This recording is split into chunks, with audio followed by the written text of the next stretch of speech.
Unveiling the Spiritual Path. Chapter 9. Divine Law. The fulfillment of divine law within the human evolution produces just men and women made perfect. These are individuals who have mastered the lessons of the human kingdom and have advanced into the spiritual kingdom. Having met the karmic obligations stipulated by the law of cause and effect, and having achieved the illumination that comes with the purification of motives, they have no other life intention than service to the divine plan. Prior to that culminating point on the path, the incarnate initiate progresses through expanding levels of learning and achievement. Consciousness grows through further refinements of vision and insight, plus course corrections when needed. An early initiate into the realm of spirit can be a reliable collaborator on an aspect of the plan, yet still not be entirely free of karmic obligations. Periodically, as circumstances trigger old emotional and mental patterns, karmic residues will surface as opportunities for further cleansing and greater exposure of the true self. At this advanced stage of the journey, personality adjustments are made without self-blame, self-denigration, guilt, or shame.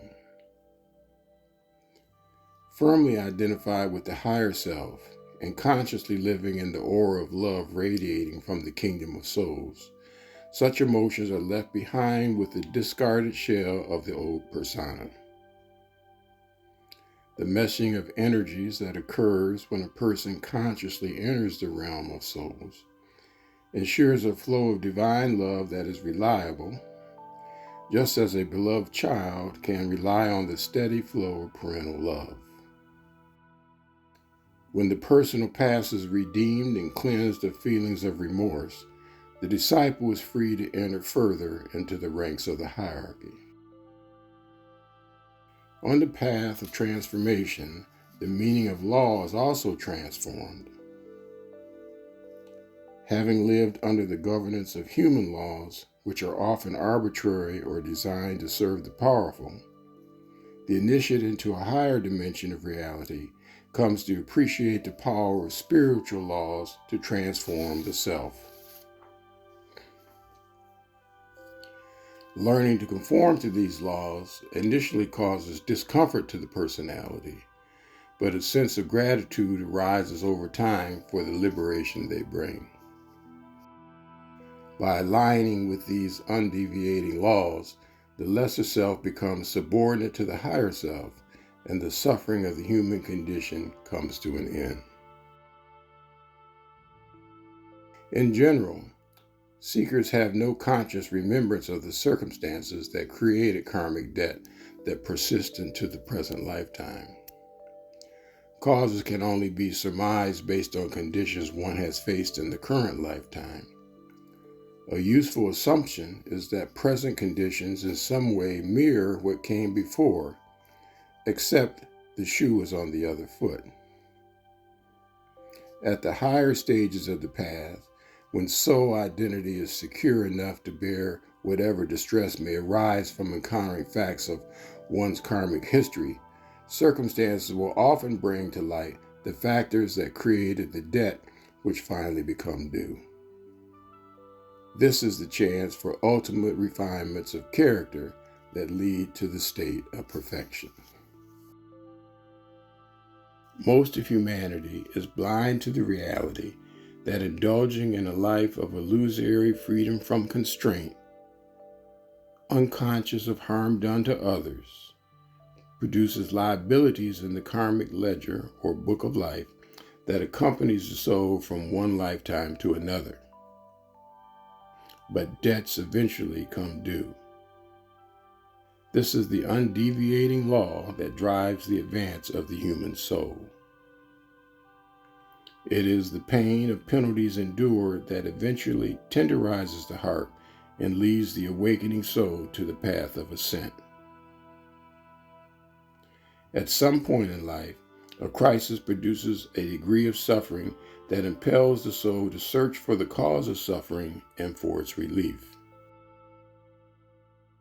In today's world, masses of human beings flock to practitioners of modern psychiatry or psychology in search of relief from emotional pain.